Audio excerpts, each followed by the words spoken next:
principio, pero claramente es lo que más feliz me hace, lo que más me llena. Yo muchas veces me tengo que contener las lágrimas de emoción, ¿no? Cuando confirmo un embarazo, el momento, aparte siempre se lo digo, ¿no? Cuando hago la ecografía para confirmar embarazo y veo que hay un embrión con latido, antes de poner el sonido, les digo, escuchar, porque creo que esto va a ser uno de los momentos más felices de vuestra vida. Entonces, pongo el caliper, clico y de repente se escucha pum, pum, pum, pum, pum, pum, pum, y automáticamente el 90% de las pacientes de parejas se pone a llorar. Es brutal. Esto es como conexión directa con la emoción humana. Es brutal, ¿eh? El 90% de las personas se les cae una lágrima en este momento, porque es como la culminación de todo el proceso, y esto para mí no tiene precio, la verdad. O sea, es que al explicarlo me emociono. Sí.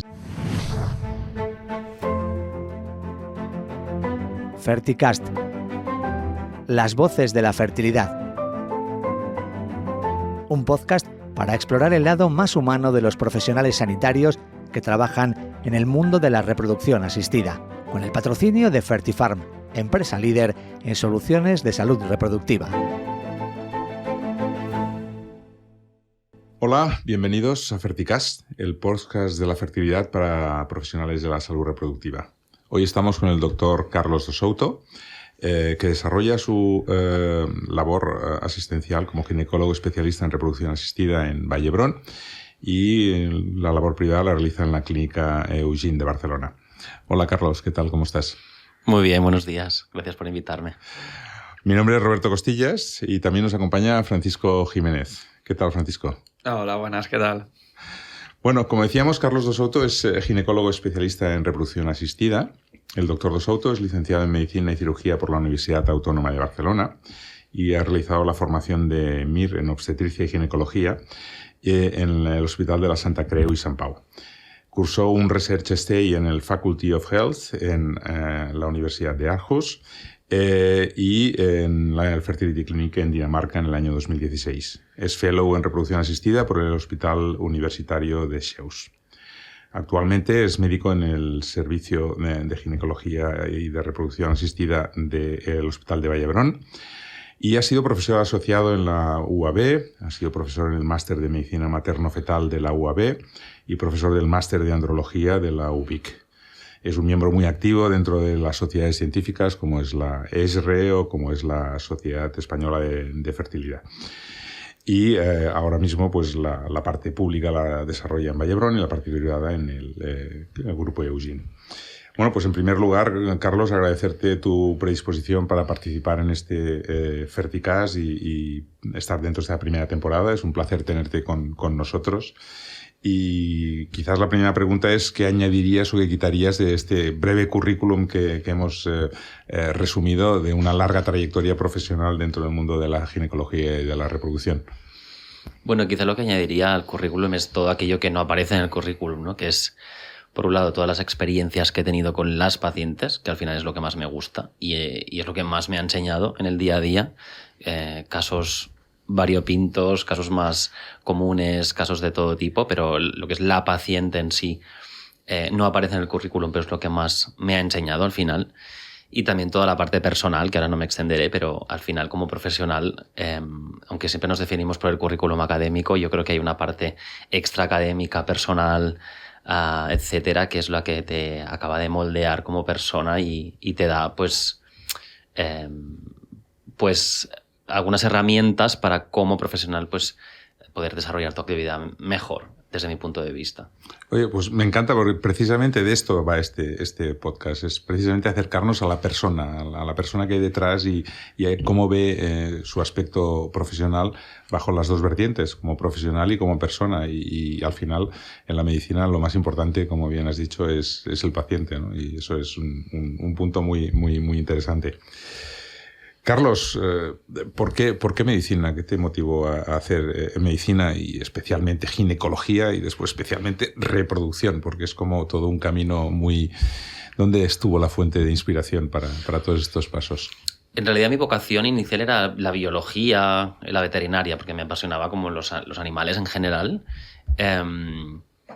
Y en particular me apasionaba la reproducción desde muy pequeño, porque tengo recuerdos cuando me pasasteis el guión del podcast, pensé, hostia, pues es verdad, cuando era pequeño me acuerdo que una vez fue a casa de una tía mía que tenía hámsters y justo el día que yo llegué habían criado y había varias crías que acababan de nacer, ¿no? Y me quedé como maravillado. Cuando otros niños estaban jugando a la pelota, yo estaba como alucinando viendo las crías de hámster y a partir de ahí tuve como una obsesión en siempre tener animales hembra y macho que criasen, porque me fascinaba como, ¿no? Tener un canario y hembra y un canario macho, tener un hámster hembra, un hámster macho. ¿No? Íbamos al río en primavera y veía renacuajos y cogía unos cuantos renacuajos y los cuidaba en casa para ver cómo se desarrollaban y pasaban a ser ranas, ¿no? Pues todo el tema de la reproducción desde muy pequeño me gustaba. No sabía que me dedicaría a esto, pero la biología me llevó a querer hacer finalmente medicina por un tema de salidas profesionales, ¿no? Y después dentro de la medicina ya tuve clarísimo que esta parte es la que más me gustaba. Desde muy al principio. Vaya, que a ti te viene ya desde muy inicio, de muy joven, el tema ya que te apasionaba. Cuando a lo mejor había otros que estábamos yo desmontando cosas y volviéndolas a montar, que era un poco más mecánico, tú ya era más tema de biología y más de la reproducción, ya te llamó mucho la atención. Yo creo que sí, es vocacional totalmente. Y mira que es raro, ¿no? Porque no es tan frecuente. Tuve que pasar por el aro de hacer partos, hacer toda la especialización, que está muy bien y que me gustó. Pero recuerdo que era residente y aún haciendo partos y estaba en sala de partos cuando venía un caso de urgencias, ¿no? De que tenía algún componente de endocrinología reproductiva y demás, pues siempre es lo que más me gustaba. Qué bueno, qué bueno. Porque además es curioso de que dentro de lo que es la carrera, quizás es cuando se forma un poco el interés por una especialidad. Es decir, hasta que no has rotado por las diferentes especialidades, cuesta mucho que los estudiantes de medicina puedan definir cuál es su real pasión, ¿no? Dentro de... Sí, de hecho yo recuerdo, yo era muy buen estudiante, sacaba muy buenas notas, era muy exigente. Y recuerdo cuando hice el MIR, bueno, saqué muy buena nota en la carrera, y cuando hice el MIR saqué buena nota, y recuerdo decirle a mis padres: papás, no me dejéis escoger una especialidad simplemente por el hecho, por ejemplo, de que me ganaré mejor la vida o por el prestigio, sino que quiero escoger ginecología, porque lo tenía muy claro, pero no me quería dejar influenciar por este parámetro, ¿no? Y hasta el último momento tuve dudas, porque tenía muy buen número, ¿no? Y pensaba, ¿y si me dedico a algo que trabajo muy poco y vivo muy bien, ¿no? Desde esta visión más millennial o, ¿no?, generación Z. Pero al final fue como, no, tengo que hacer lo que realmente me apasiona, porque el trabajo es toda la vida, son muchas horas a la semana haciendo una misma cosa y te tiene que gustar, te tiene que apasionar. Y creo que es el secreto al final de ser feliz y hacer bien tu trabajo. Oye, ahora que llevas ya unos años de especialidad y además pues como facultativo, ya con una trayectoria no solamente en ginecología, sobre todo de reconocido prestigio en reproducción, y eres profesor o has sido profesor en varias escuelas, ¿dónde te imaginas o cómo te imaginabas tú que ibas a estar cuando empezaste medicina? ¿Te imaginabas que con tu edad estarías donde estás ahora? ¿Cuál era aquel joven de 20 años que empezó medicina? ¿Se imaginaba que ahora estaría donde estás? No me lo imaginaba, no lo sabía. La verdad es que siempre he ido hacia adelante. He avanzado siempre como que funciono por proyectos, por retos y supero uno tras otro, ¿no? Unos mejor y otros peor, pero no tenía una proyección clara de dónde estaría. Sí que es cierto que tengo que confesar que actualmente desarrollo un gran volumen de mi actividad privada, cuando hasta hace unos años pensaba que mi actividad sería eminentemente pública, porque es donde han estado mis grandes maestros, donde he visto medicina de mucha calidad, ¿no? Pero por fortuna o por desgracia, en mi especialidad, el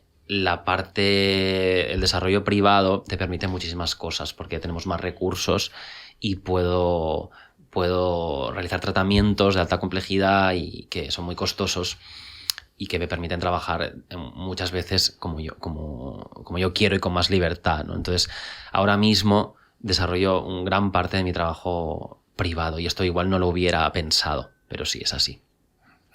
Has nombrado a la generación Z y además has estado varios años como profesor en la universidad.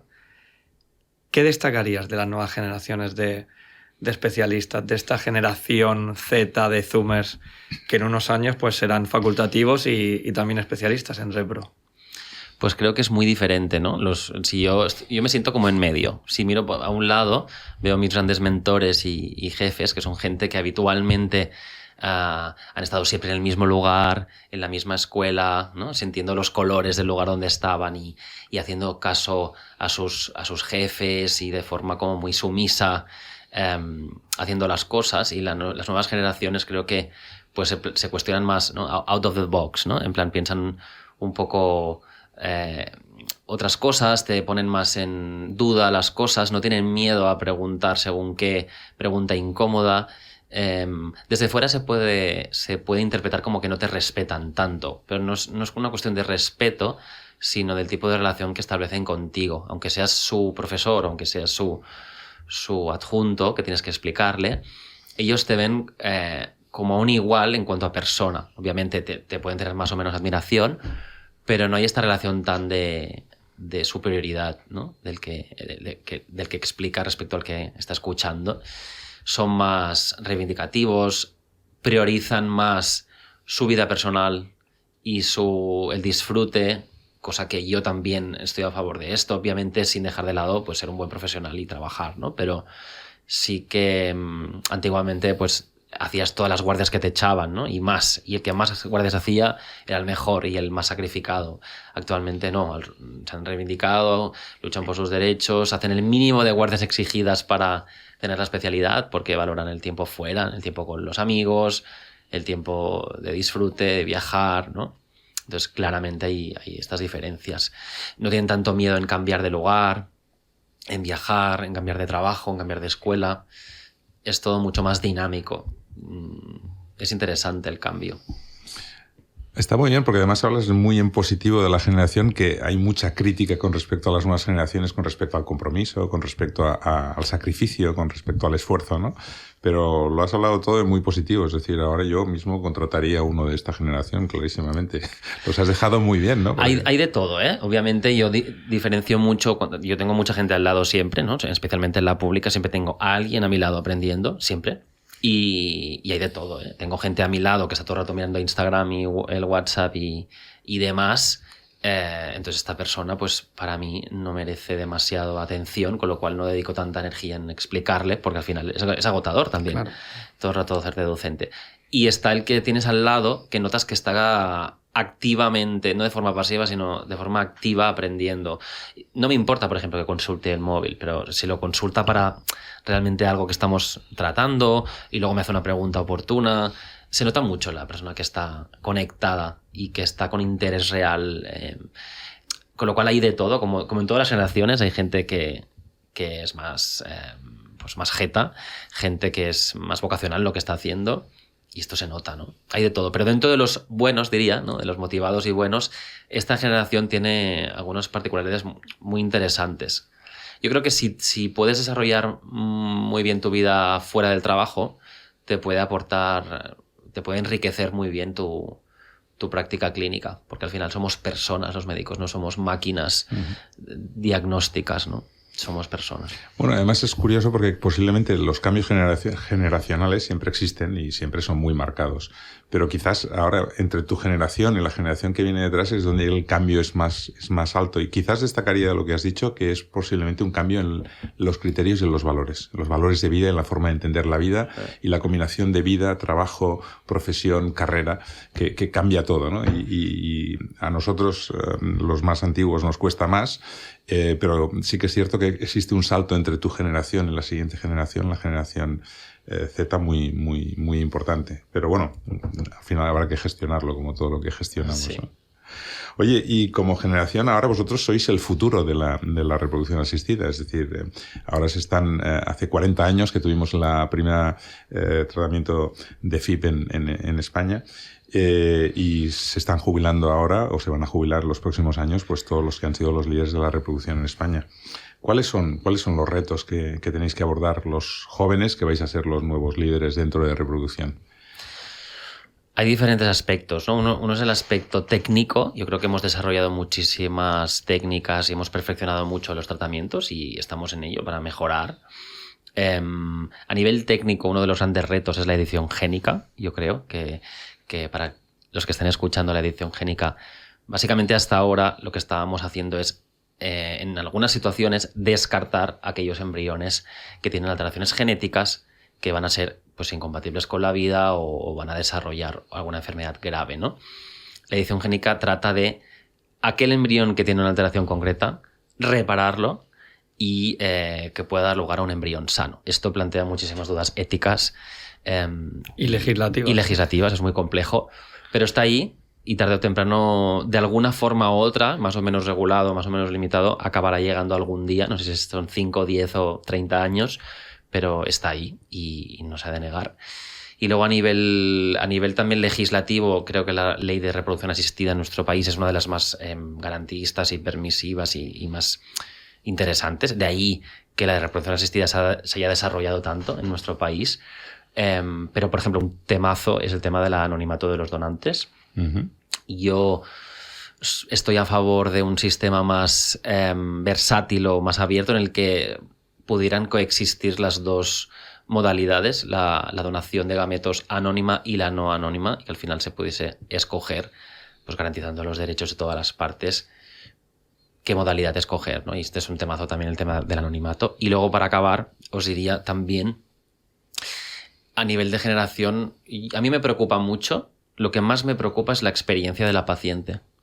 Más en sí el resultado. Obviamente quiero que la paciente se embarace, todos lo queremos, y la mayor parte de clínicas hoy en día en España son de muy buena calidad y cumplen los estándares. Pero más allá de que se embarace, el cómo vive la experiencia, para mí, es uno de los momentos, uno de los puntos más interesantes, más importantes. Se tiende a vivir muchas veces de forma con mucha ansiedad, con mucho desconocimiento, con muy poco acompañamiento, más allá de la parte médica, ¿no? Y la experiencia de la paciente, para mí, es una de las cosas más importantes y en las que tenemos que prestar más atención como generación. Comentabas dos temas muy interesantes. Por una parte, la edición génica y por otra parte, el anonimato de los donantes. ¿Hay algún otro cambio legislativo que crees que nos hace falta aquí en España para seguir siendo líderes en reproducción? Bueno, uno de los grandes temas, por ejemplo, es la gestación subrogada, pero este tema es muy complejo a todos los niveles y creo que estamos muy lejos de que sea regulado, pero es un gran tema, ¿no? Así como fuimos pioneros en la parte de la donación de gametos, etcétera, en este tema influyen aspectos médicos, legales, sociales, etcétera, que creo que ahora mismo estamos muy lejos de poderlo regular, pero es un gran tema que desde mi punto de vista no se puede olvidar porque es una realidad que existe y las pacientes o las parejas que recurren a esta técnica son exiliados reproductivos al final, ¿no? Que van a otros países a realizarla porque aquí no se les está ofreciendo, ¿no? Entonces, más allá de estar más o menos a favor, es un debate que desde mi punto de vista no está acabado. Sí, además has comentado un tema que es importante y es la experiencia de la paciente, ¿no? Que posiblemente al final en España tenemos el 11% de los nacimientos son gracias a reproducción asistida, pero sigue siendo un tratamiento eminentemente de carácter privado. Es decir, posiblemente dentro de la experiencia de la paciente la accesibilidad o la mayor accesibilidad de las pacientes las pacientes y los pacientes a reproducción asistida también es otro de los grandes retos, ¿no? Que tenemos hoy en día en nuestro país.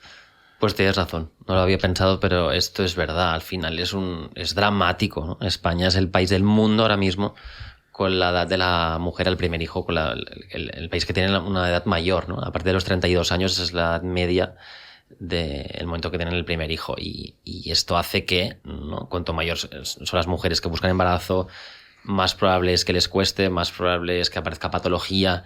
Es un país en que la tasa de nacido, ¿no? Es muy baja y tienen que aumentar las políticas sociales para, por un lado, favorecer que las mujeres tengan hijos antes y tengan más facilidades y por otro lado invertir más en que haya más ciclos públicos de reproducción asistida. Oye, y en este contexto, más o menos, viendo un poco cómo va a ser la reproducción asistida en los próximos años, estamos asistiendo a un momento de concentración de clínicas por grandes grupos. Cada vez hay menos clínicas pequeñas y cada vez son más grandes grupos, como sucedió en su momento con la banca o sucedió con otras áreas. ¿Cómo ves tú el futuro de la reproducción asistida en 20 años? me cuesta mucho contestar, pero parece, ¿no?, que cada vez más son grupos grandes con unos sistemas a nivel de experiencia de la paciente, es lo que te decía, ¿no? Al final son grupos grandes con procesos muy especializados y muy sistematizados, probablemente con un trato más frío y más mecánico para reducir costes, porque al final a nivel humano, por ejemplo, el modelo que hago yo, privado, que es yo lo hago todo, la visita, las ecografías, las punciones, la transferencia, las llamadas, las urgencias. Esto es muy poco, en términos de eficiencia, es muy poco eficiente, ¿no? Para la paciente es maravilloso, pero para las cuentas de la empresa es mucho menos eficiente. Entonces, yo creo que como todo, se está polarizando cada vez más. Es decir, o un sistema muy grande, un grupo grande, muy sistematizado, o un modelo privado mucho más caro y muy personalizado. Al final creo que es parecido a otros ámbitos de la sociedad, digamos, esta polarización, ¿no? Uh-huh. Oye, y en reproducción asistida, a ti, ¿cuál sería el impacto que te gustaría que dijesen de Carlos de Souto cuando te jubilases? Oye, Carlos de Souto aportó a la reproducción asistida. ¿Cuál sería la huella que te gustaría a ti dejar? Pues la huella humana. A mí lo que más me llena, el momento que tengo más la sensación de que mi trabajo cobra sentido, es cuando recibo por las redes o por correo o el que sea la foto de un bebé y una familia que me dice, hostia, nunca te olvidaremos, ¿no? Gracias por ayudarnos a formar esta familia, incluso ampliar a la familia. A veces no solo es un hijo, sino son 2 o incluso 3. Y para estas personas eres muy importante, nunca te olvidarán, ¿no? Al final nosotros sí que nos acordamos de algunas pacientes, pero pasan por nuestra consulta muchas personas. En cambio, para ellos y para ellas, el ginecólogo que les ayudó nunca se olvidarán, porque es algo muy importante en su vida. Tiene un impacto espectacular, ¿no? Pasar a tener un hijo. Y la huella que me gustaría dejar, que es la que creo que estoy dejando y es lo que me llena, es la parte humana y estar en el recuerdo de todas estas familias, que es más anónimo. No aparece en el currículum, como he dicho al principio, pero claramente es lo que más feliz me hace, lo que más me llena. Y muchas veces me tengo que contener las lágrimas de emoción, ¿no? Cuando confirmo un embarazo, el momento, aparte siempre se lo digo, ¿no? Cuando hago la ecografía para confirmar embarazo y veo que hay un embrión con latido, antes de poner el sonido, les digo, escuchar, porque creo que esto va a ser uno de los momentos más felices de vuestra vida. Entonces, pongo el caliper, clico y de repente se escucha pum, pum, pum, pum, pum, pum, pum, y automáticamente el 90% de las pacientes de parejas se pone a llorar. Es brutal. Esto es como conexión directa con la emoción humana. Es brutal, ¿eh? El 90% de las personas se les cae una lágrima en este momento, porque es como la culminación de todo el proceso, y esto para mí no tiene precio. La verdad. O sea, es que al explicarlo me emociono. Sí, sí. Me emociona hasta yo, que te estoy escuchando. O sea que, y creo que es la parte más bonita, ¿no? Me comentaba un ginecólogo que dice, es que yo voy por la calle y me encuentro con pacientes que van con su niño y le dicen, mira, ¿ves a este señor de aquí? Tú estás aquí gracias a este señor. Dice, y esto me lo encuentro constantemente. Y claro, esto es una satisfacción personal que no tiene precio. Ojo, aquí me gustaría tirar una lanza a favor de los biólogos y de los embriólogos, porque muchas veces el médico somos los que nos llevamos la medalla. Sí, que obviamente es cierto, hay un equipo. ¿no? Somos el director de todo el proceso, pero que ahí los embriólogos especialmente y las enfermeras y el equipo de atención al paciente, al final somos un equipo que gracias a todo el equipo funciona, ¿no? Al final depende de mi laboratorio, dependen muchísimo mis resultados, con lo cual quería como no olvidarme de ellos en este podcast. Yo creo que es una buena reflexión, porque al final la reproducción es una cuestión de trabajo de equipo y ahí todo el mundo influye de una forma muy importante. Cuando hablas de la experiencia de la paciente, la persona que coge el teléfono, atención al cliente, posiblemente el delantero, si me permites el símil, a lo mejor es el ginecólogo, pero sin el equipo es imposible que eso se construya, y el equipo es fundamental. Esto está clarísimo que es así, ¿no? Tal cual. Comentabas el bonito recuerdo del primer latido. ¿Cuál es el desafío que recuerdas como más importante o más difícil al que te has enfrentado en Repro? Tengo varios casos grabados en mi mente, casos que parecían imposibles, pero mira, así por decir, tengo uno reciente de unos pacientes que a ella se le había diagnosticado un fallo ovárico precoz. Un fallo ovárico precoz es cuando deja de funcionar el ovario, ya no hay ovocitos, no hay reserva ovárica. Y es una paciente que incluso había ido a una clínica a hacer una técnica que se llama de rejuvenecimiento ovárico. No me voy a extender, pero es una técnica para intentar que obtener más ovocitos o que el ovario responda. E incluso después de esta técnica los resultados habían salido incluso peores, ¿no? Estaba completamente en una menopausia establecida, no tenía ni reglas ni ovocitos. Y le hice un protocolo, como que hice uso de todos mis conocimientos y todas mis recetillas, como digo yo. Hice un protocolo totalmente personalizado para ella, que no me voy a extender. Y estuve como observándola durante meses. Les dije, no te preocupes, tómate esto. Y le hacía venir cada mes, durante 2, 3, 4 meses, hasta que de repente un día vi 2 folículos en el ovario, 2 folículos antrales, antes de crecer. La empecé a estimular, creció un folículo, un ovocito, fecundó, Wow. se desarrolló un embrión hasta día 5, lo transferí y acaba de parir la paciente. Es una paciente que para ella era prácticamente imposible. Ya iba a hacer ovodonación, ¿no? Muchas clínicas la habían orientado para hacer ovodonación y recientemente me envió una foto por Instagram, por privado del bebé. Y bueno, para mí esto es brutal, ¿no? Es como un reto. En los casos más difíciles es un reto. Y nunca me olvidaré de este caso. La verdad es que siempre me han enviado muchos amigos y muchas parejas de su entorno. Es que además, con un solo ovocito conseguir un embarazo es que es, vamos, algo excepcional. Muchísima suerte, sí, está claro. Está claro. Pero bueno, al final la suerte y la oportunidad se encuentran y se obtiene el éxito. Oye, Carlos, has hablado mucho del tema personal, del tema de la paciente, del tema de la empatía. Pero tú eres padre y además eres padre por reproducción asistida, es decir, has estado en el otro lado de la mesa. Cuéntanos cómo se vive desde el otro lado cuando, además, tú conoces el lado del profesional y tienes que vivir esa situación. ¿Cómo se ve? Pues imagínate yo doblemente complicada, ¿no? Porque por un lado, en mi situación, ¿no? Ha sido complicado ser padre, al final lo he conseguido, y por otro lado soy ginecólogo, con lo cual tengo muchísimos sesgos. Entonces durante todo el proceso, desde mi punto de vista, la verdad es que tengo que confesar que yo era bastante negativo, ¿yo todo el rato veía como la estadística, el porcentaje, veía problemas donde no los hay, ¿no? Y mi pareja, ¿no? Yo siempre explico la felicidad del ignorante, ¿no? Mi pareja era como, no, todo irá bien, ¿no? Y la verdad es que lo viví con relativa ansiedad y angustia.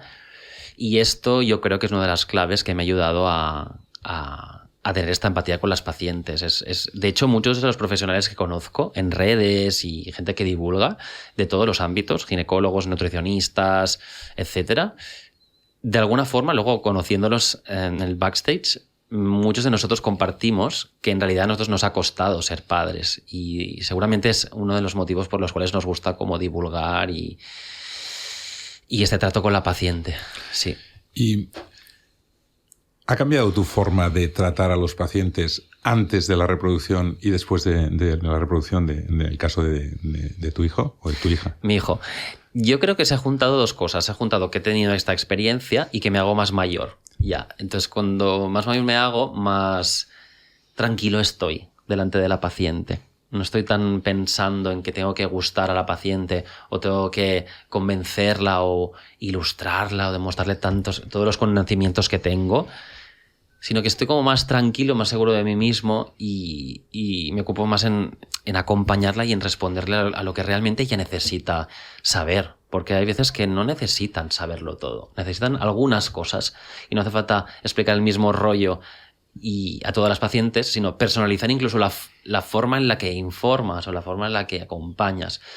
Para una paciente estará mucho más preocupada sobre los resultados obstétricos y, ¿no?, si el hecho de ser una FIB el embarazo va a tener más complicaciones, y otra va a estar más preocupada sobre si las hormonas van a hacer que coja peso o le salgan granos. ¿Me explico? Es una forma de simplificar, pero al final el verlo todo con más perspectiva y más tranquilidad me ayuda a, en realidad, dar respuesta mejor a lo que la paciente está necesitando, creo. Sí, y sobre todo más personalizado lo que dices. Sí. Es decir, que no es una receta igual para todos los pacientes, sino que cada paciente hay que adaptarlo un poco a lo que te está pidiendo. Y pienso que eso es muy, muy relevante, sin duda. Volviendo a la conversación que manteníamos fuera de micros, tomando un café, estábamos hablando de deporte. ¿Cómo haces tú para equilibrar esa balanza entre trabajo y vida personal en una especialidad tan exigente? ¿Algún tip? A ver, ahora mismo hago lo que puedo. Claro, hago reproducción pública, reproducción privada, tengo un hijo, hago de padre, ¿no? Cosa que me encanta también, y me queda poco espacio para cuidarme, ¿no? Para hacer deporte, dormir bien, descansar. Intento buscar el espacio, al menos un día o 2 a la semana, para hacer deporte, sobre todo porque vengo de, como sabéis, de una historia que cuando era joven, hice atletismo profesional, estuve en la selección española y siempre me queda, ¿no? Esa huella del deporte. Entonces, pero bueno, estoy en ello. Siempre intento encontrar un par de momentos a la semana para hacer un poco de deporte, pero siempre creo que sería mejor hacer más. Si pudiese cada día incluso sería lo ideal. Y además también cuidas mucho tus redes sociales, que nos conocemos de hace años. He visto tu trayectoria a nivel profesional, pero también he visto tu evolución en redes sociales, que es algo que ahora mismo tienes muy cuidado.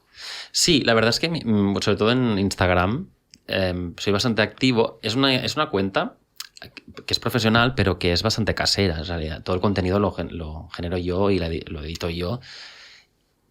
Y no es excesivamente profesional, pero creo que es muy divulgativa y que los pacientes también agradecen pues esta espontaneidad o algo más natural, ¿no? Y sí, no me supone... Mis compañeros me dicen, Carlos, debes dedicar muchas horas a Instagram, pero a mí yo no lo vivo con tanto esfuerzo. La verdad es que voy creando el contenido de forma espontánea cuando me surgen, cuando tengo un momento, me pongo delante de la cámara, ¿no? Delante del móvil y genero el contenido de forma muy, muy divulgativa, ¿no? Sin profundizar excesivamente, por 2 motivos. Primero, porque no quiero pegarle el rollo a la paciente, y segundo, porque al final mis conocimientos profundos sobre el tema es como mi sabiduría, ¿no? Y mis conocimientos los compartiré sobre todo de puertas para adentro, ¿no? Pero sí que creo que con poca cosa puedo ayudar a mucha gente.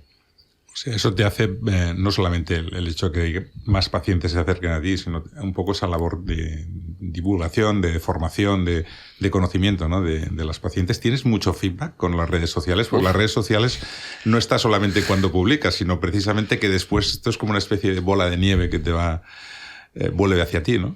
Tengo muchísimo feedback. De hecho, tengo que frenar un poco porque hay muchísimas pacientes desesperadas, pobres, que me escriben de muchos que están haciendo tratamientos en el resto de España, incluso Latinoamérica, y que me hacen preguntas que yo les digo, hostia, pero pregúntaselo al profesional que te está llevando, ¿no? Y tienen como vergüenza o miedo o no tienen tiempo en la consulta y están desesperadas muchas de ellas. De hecho, por eso en redes hay tanta demanda, ¿no? de información en reproducción asistida. Tengo muchísimo feedback, tengo muchísimos mensajes privados prácticamente cada día. Después de cada post tengo muchísimos mensajes. A algunos les puedo dar respuesta cuando es una pregunta más genérica, pero a otros no puedo individualizar tanto a nivel legal, ¿no? Porque no puedo asesorar por Instagram, como a nivel de ética profesional, ¿no? Me falta muchísima información individual de cada caso, pero tengo muchísimas preguntas por privado. Bueno, ese es el gran problema, ¿no? Que esto va generando cada vez más trabajo, más tiempo, y entonces al final lo tienes que sacrificar de alguna parte de tu tiempo, ¿no? Como decías, te queda poco tiempo para hacer deporte o poco tiempo para tu parte personal, ¿no? Al final, exacto. El combinar la práctica de la medicina pública y la medicina privada es también un sacrificio. ¿Eso es sostenible a largo tiempo? No lo sé. Yo estoy en la medicina pública porque me aporta un punto de realidad, de tocar de peus a terra, como se dice en catalán, ¿no? Con los pies en el suelo. Hay un punto que me siento que puedo llegar a más gente, ayudar a muchas personas, aunque tengo menos recursos y no puedo hacer todo lo que querría. Y hay un punto que me conecta con la realidad. Por eso me gusta la pública, pero no os negaré que la medicina privada, pues claro,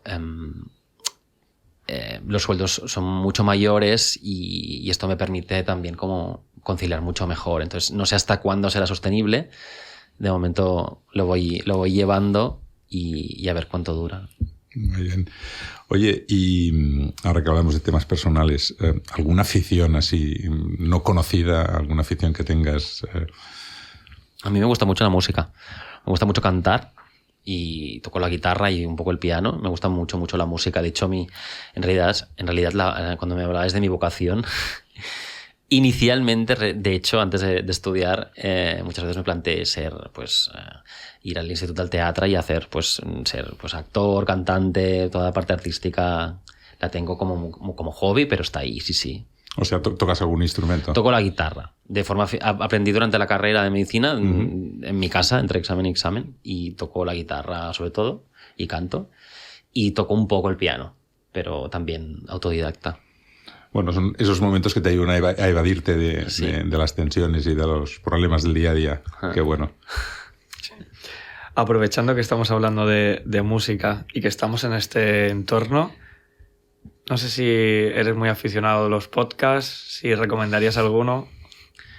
Mira, últimamente escucho mucho un podcast que no tiene nada que ver con esto, ¿eh? De hecho, me ayuda a evadirme, que es un podcast que se llama Arsénico Caviar, que es de Beatriz Serrano y Guillermo Alonso, y me gusta porque son podcasts que están como en contra de todo. Al final, los títulos es en contra de tal, en contra de cual, y de forma un poco sarcástica ironizan y critican muchas cosas, diversos temas. Y esto me ayuda a quitarme, como digo yo, un poco el palo del culo, ¿no? Porque al final, en esta profesión que tengo yo, tenemos que estar siempre como ser muy correctos, muy pulcros, muy neutros, tener mucha empatía, ser todo el rato como muy, muy perfectos, ¿no? Como digo yo. Y este podcast es un poco pues disidente. Sí, y al final vamos a desahogarnos y estar en contra de muchas cosas y decir como lo malo de las cosas. Y en esta sociedad que hay hoy en día, ¿no? Que parece que todo el rato tiene que ser todo súper polite y políticamente correcto, pues me gusta, la verdad. Es una buena desconexión. El título es muy bueno porque además es Arsénico Caviar. Sí. Es un poco blanco y negro, pequeñas dosis y algo como muy, muy potente para poder hacer un break total. Sí. Qué bueno, qué bueno. Oye, antes hablabas de tu carrera profesional y has mencionado en alguna ocasión de los referentes, ¿no? En tu carrera profesional, ¿cuáles han sido tus referentes? Aquellas personas que has dicho que te han servido como guía, como inspiración, como fuente de motivación. Durante mi carrera, durante la medicina y mi especialidad, había un doctor que era el catedrático, que se llama Dr. Calaf, que me encantaba, porque aparte de ser una enciclopedia con patas, era sabiduría absoluta de todo, de reproducción asistida, endocrinología, pero también sabía de vinos, sabía de cine, sabía idiomas, sabía de estos personajes que ya no existen, ¿no? Que saben de todo. Un humanista. Un humanista. Sí. Y aparte tenía muchísima sensibilidad con las pacientes, el trato era exquisito, era súper elegante. Entonces, para mí, este es mi gran referente, que lo admiro mucho y desde aquí lo saludo. Le pasaré el link del podcast porque sé que lo escuchará. Esa parte es súper moderna. Creo que debe tener en torno a 70 y pico, 80 años ahora mismo. Y él fue mi gran referente.